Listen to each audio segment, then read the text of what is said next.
Welcome to Passioneer Magazine, the podcast, where you'll hear inspirational stories, encouraging news, and in-depth interviews with authors, influencers, CEOs, and thought leaders. Passioneer Magazine, the podcast. Bold ideas, brave pursuits, boundless inspiration.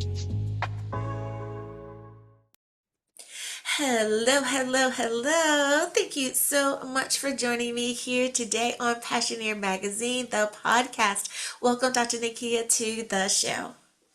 Thank you so much for having me, Dr. Angela. I'm excited. Absolutely. Now, I had the privilege of listening to one of your talks, and I so enjoyed what you shared during that time that I had to invite you onto my show and share you with my audience as well. So, thank you so much for accepting that invitation. You're Now, one welcome. of the things that I love about you is that you too are a woman of many hats. Mm. So, you are a speaker, a coach, an author, and so much more. With that being said, how did your journey begin? When did you know that this path you're on was going to be the journey for you? Wow. Okay. I would say that I actually knew from childhood. I was one of those kids that was always really extra, doing a whole lot. The teacher asks you what you want to be when you grow up, and you rattle off 15 things, and then they make you do your assignment over and narrow it down. I was that child. So I've always had an interest in um, self help books, things having to do with mental health and wellness. I remember even being in middle school and my school counselor asking me to be a peer mediator. And so I would do peer mediation counseling with my friends and help them work out their issues so they wouldn't beat each other up after school. And like that kind of like, I've always been that person. I was like Red Cross president in middle school, just different things with wanting to help others to be their best self. And even with my hobbies that were more front facing, like singing, dancing, all of those things, even the entertainment side of me, even those things, even when I released my gospel album, it was called Victorious One, and all of the music in that album was geared toward helping people to be victorious, which my company is called Victorious Living Solutions. So it was like all these common threads. It was a classic example of God making me aware of my gifts and how they interconnect to serve the purpose that He had for my life of helping others. So, Oh, I love that. I love that. And I know there are going to be some folks that are going to kind of chuckle in the beginning when you're like, oh, it started as a kid. That too was my story. I think there are certain people that just know that there is a path for you, and it really doesn't matter what you think you're going to do. There's a certain thing that you simply have to do in this lifetime. And I'm so glad that you decided to follow that path and do that. The victorious, I love that. The word that follows you, the word that follows me seems to be spark. So I love that. I love that. Now, you mentioned that one of the things that you do is help people overcome, deal with, settle, become victorious over their past traumas, over limiting beliefs. I believe so much in the power of one's mindset. As a man thinketh, so is he, right? So, with absolutely. that being said, what is a powerful mindset shift that you really help people get to? What the way in which you help them get to their aha moment about their mindset? Well, I always tell people that whether you think you can or you think you can't, you're right. You're absolutely right. Oh, I can't do this. You're right. Oh, I think I can do this. I think that's possible. You're right. So you have to decide the outcome first before you even start. I am going here. And then your mindset says, this is where I'm going. Everything else lines up to take you where you want to go. And that's key because it simplifies everything. If you're going a direction you don't want to go, it's as simple as recalculating Yeah, this, and then your life will start to go the direction you want it to go. Just like a GPS system. You know, if you type in the address and you got one number wrong, or you got one, I don't know, number on the zip code wrong, and you're going somewhere you don't want to go, are you going to cry, whine, you know, pull over on the side of the road and have a mental nervous breakdown, like, oh my God, I went the wrong way? I mean, you could do that, but none of that is going to get you where you want to go any faster. Now, if you just need a absolutely. moment to like scream into a pillow, like, "Ah," okay, but get over it. The quicker you can recalculate that thing, the quicker you can get to where you do want to go. So, yeah. Absolutely. Absolutely. As you were saying that, it made me think about the cities that have dual locations. Like being in Long Beach, um, I didn't realize that there were some other cities named Long Beach Mm, until Hurricane Katrina happened, and I found out that there was a Long Beach, Mississippi, I believe it is. And someone else said, well, there's a Long Beach, I think, in like New York. And I said, oh, wow, that's awesome. I think Rome is a place like that as well. Now, don't quote me on it, but I think there's like a Rome, Texas, or something like that. And you are mhm. so right. If you don't put in the right place, you're going to get to a destination, but is it your destination? I love that example. Now, you two are someone who talks about faith-based perspectives on how to accomplish what we want to do, which includes personal development, of course. With that being said, how do you encourage others to tap into that spiritual wellness side of them to make sure things are lined up and are the best that they can be? Awesome. So there's several things that I encourage people to do that want to strengthen that spiritual side. The first one is, making sure you're at a solid faith-based teaching home church. Just all churches are not created equally. That is something that takes a lot of prayerful consideration, a lot of, letting God guide you to the right place. And there's so many different factors that make something the right place for one person that may not make it the right place for another person. So it's one of those things where you really have to know where you're trying to go, where God has called you to go, Mhm. and then go into your search for a spiritual home based on those things. So that's the one thing I tell people. And then another thing that I tell people, again, all of this has to be done under the direction of the Holy Spirit, of you talking to God, of you, deciding your path, but knowing when to shift. Yeah. Because a lot of people, they went through their search, they found a place, they were there for a decade, 2 decades, I don't know, like, I've been at this place my whole life, it's great. But then we don't stay the same person our entire lives.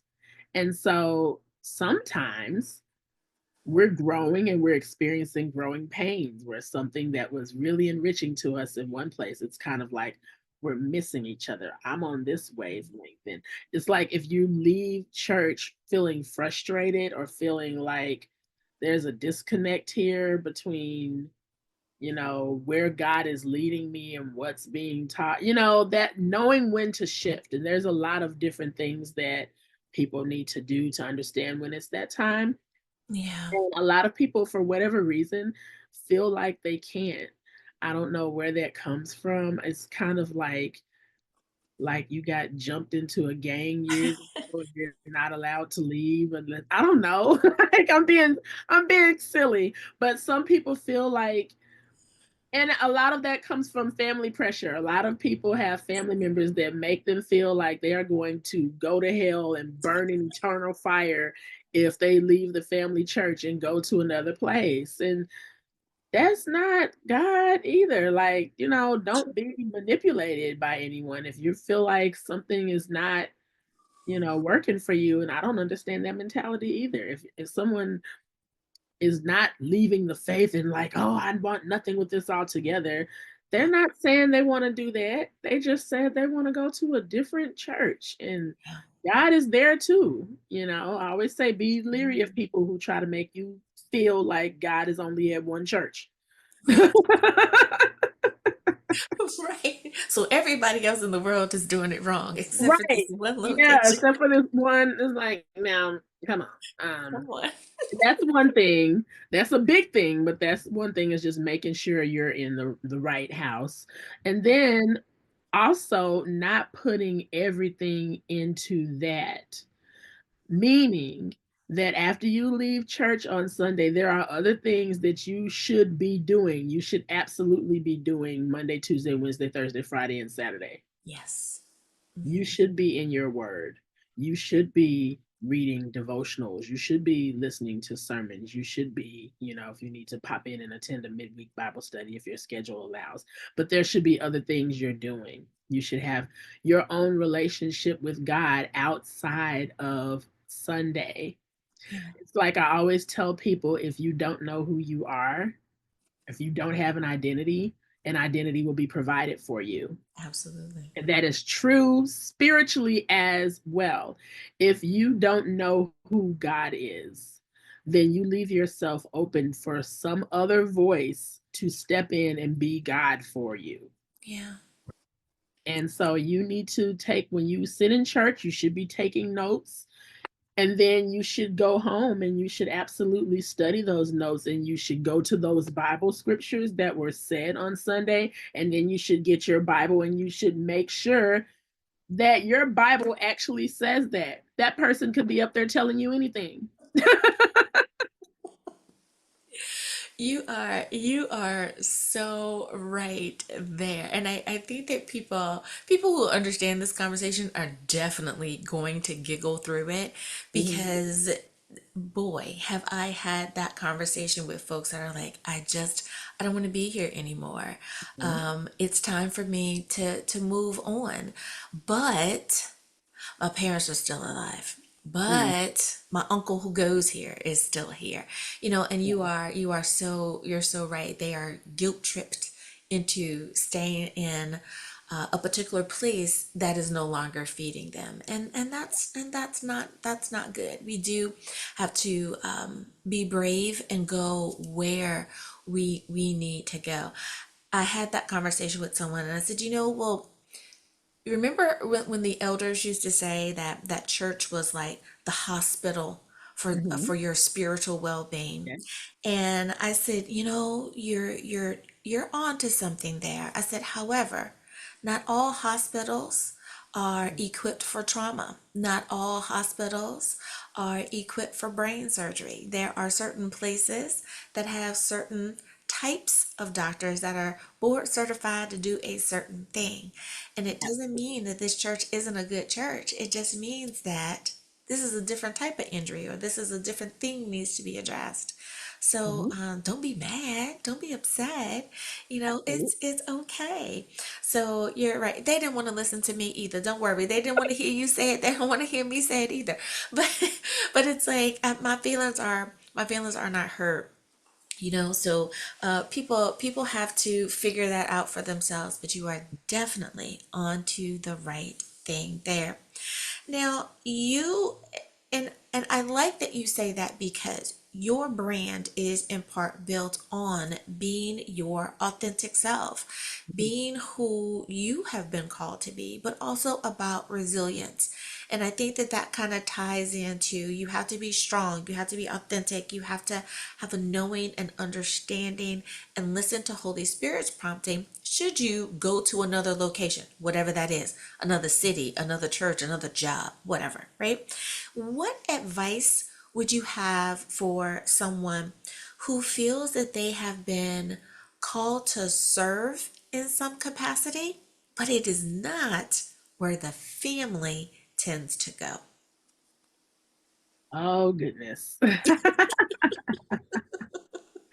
So I talk to people a lot about boundaries. A lot. It's almost no area that the subject of boundaries doesn't come up. We could be coaching about something entirely that you wouldn't even think had anything to do with boundaries. And then boundaries will come up. This is another one of those things. This is another one of those things because you're going to have to tell people things that make them uncomfortable, but you're going to have to release yourself from the responsibility of making other people comfortable. Ooh, I like that. This is your life. This is your, like, on Judgment Day, we're going to stand before God and we're going to give an account to Him as to what we did with what He gave us. It's just like the passage in the Bible where, the master gives all of these, servants talents, and then he comes back to see what they did with what they were given. Not, oh, well, my friend was doing this, so I decided to go over here and do this. And he's not going to ask you about what anybody else is doing with theirs. This conversation is about you and what did you do with what I put on the inside of you. Yeah. Um, and so when you keep that in mind, nobody, whatever everybody else has to say about it, that's not your problem. Like, it's not your responsibility to Yeah. make anyone else comfortable. Now you can, have empathy and say, I'm sorry you feel that way, but this is just really something that, God is impressing upon me and that I need to do. Yeah. But no is a complete sentence. Yeah. And I Yeah. mean, people can feel however they feel. They're entitled to their opinion, but you're not entitled to live your life based on what someone else thinks. Yeah. Yeah. And That sometimes is our so family true. members forget that. Yeah. Sometimes we have to lovingly remind them. That is so Love the true. Lord, but no, we're not doing Yeah, yeah. And especially I think as a Gen Xer, it. Hmm. I have to, like you said, you have to be gentle, and there have been times that we, the cousins, the grandchildren, the nieces, the nephews, the Gen Xer ones of us, we've had to remind folks that we're still young enough to remember what you were doing when you were our age. We remember what you Hard. said, what you did, how you told us or didn't tell us. Like, we remember because we're now you. And because you are now a softer, gentler, kinder, more mature version of yourself, you've forgotten, the old self, because you've become more refined and you've figured life out a little bit more. But we still have those memories. So it is so true. Sometimes it is hard to have those conversations with people, but I like that. The boundary is I still have to do what is best for me, for my family, and all of that. That is really great advice. It doesn't mean leaving them. I think that's what they're afraid of, that like Yeah. they're going to be deserted or something. And it's like it's not that. It's just people have to grow up and find their own way and Mhm. their own path. I love that, boundaries. Yeah, Yeah. that I And I think feel that's like the sooner another. you do it, the better. Like, Yeah. when the longer you wait, sorry, I don't know why my phone just beeped because I certainly put do not disturb and it just disturbed me. No Um, worries. but yeah, so the longer you wait to do it, the harder it is. Because now it's like you haven't said that you have any objections. So when you don't say, people assume you are okay with whatever the setup is. Yeah. And you never want to let people get comfortable with a version of you that is not really you. You may Ooh. as Yeah. well just lay your real self out there and let people feel however they want to feel about it. And Yeah. everybody knows where everyone stands, and then we can go from there. Yeah. Yeah, that's with That's anything. good. Oh, that's a nugget. That is a nugget and a half. And Yeah. I know there's someone going, okay, it was worth the whole podcast. She said it. That's confirmation. So if you were looking for confirmation, ding ding, you got it. That is Mhm, confirmation. I love that. And I think especially as we start to mature age wise, right? We mhm, also have to establish that we're no longer that 20-year-old kid that was trying to find their way. We're a whole grown person now who mhm, has different cares, wishes, hopes, desires, and boundaries. I like mhm. that word. And boundaries, right? That we really need to step into that to be our authentic self. Nugget of wisdom. Thank you so much for that, Dr. Nakia. I love it. I love it. Now, the last question I have for you is we mentioned it in the beginning, is that you are also an author. Please tell me about your book. Okay, so I have a book. I actually released it in 2017, but it is one of those books that's always going to be relevant. And it is called Virtue Chic Classy Takes Center Stage. And this book is all about navigating the tricky realm of being a virtuous woman in the 21st century because it's crazy. So I say, when people ask me, like, who is this book for? I want to say, if you have anyone who is in their 20s and 30s, or they're graduating high school, getting ready to be launched out into the world, this is the book for them. It's everything that I wish somebody would have gave me wrapped up in a nice little book when I went off into the world. And so it gives you dating advice, style advice, relationship advice in terms of your relationships with friends, the kind of people who should be in your inner circle, the kind of people who absolutely should not be in your inner circle. Each chapter has a life coaching exercise at the end, or like a little journal activity. It's just a phenomenal book. It's humorous. It's a very easy read, and it just encourages you, really, because I say in the book, and I say this a lot, people laugh at me. I say being a virtuous woman in this day and age is, but you're a unicorn. You're essentially a unicorn. And people may not give you that pat on the back and say, go you for being virtuous. The guys in the church may literally pass you up for Instagram models who are not virtuous. They say they want a virtuous woman, and then their actions say something else. I talk about all of that and how to stay encouraged. Like, well, what do I need to do? Should I be doing? No, you should be doing what God called you to do. So Yes. it's just a funny, hilarious, encouraging book to encourage young women to be who they are. We Yeah. talk about purity culture a little bit too, because a lot of people are kind of like, there's this whole movement, I don't know, you're probably aware of it, that, purity culture is bad, and telling women, to save themselves for marriage and all of that stuff. It's bad. It puts all the responsibility on the woman, and what about the guy, and what about, we talk about it. We talk about it. So I don't want to spoil it for you, but it's a very good book. I say churches should buy this book for their women's ministry. Enjoy. You could do a whole 8-week course. Like, you guys, women's ministry, we're gonna meet and we're gonna go over each chapter of this book each weekend. You will have a very good discussion. I love it. I love it. And a little bit of instruction. I love that. I love that. All right, women's ministry leaders. You have, that's a challenge. Accept that challenge. I love it. I love it.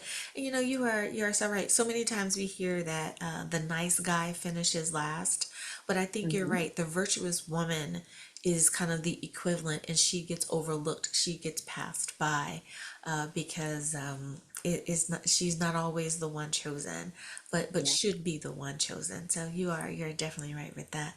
They Dr. always come back around. That's a spoiler Right, you can alert. always come back They around come when back. you They come to come your back senses, around. right? The key is just not for you to be sitting somewhere waiting for them to come back around. Right. Because, sir, who said I was gonna be where you left me when you decide Uh-oh, to right? stop tipping and dipping and backsliding? I'm gonna Ask have your my question. Boaz by then. I'm just saying. Yeah. Right. love it. I love it. Dr. Niyeka Young, thank you so much for accepting the invitation and spending some time with me here on Passioneer Magazine, the podcast. Thank I have you. enjoyed my conversation with you. Thank you again for being a guest. Thank you for having me. I've had a ball too. Thank you. Thank you for listening to Passioneer Magazine, the podcast.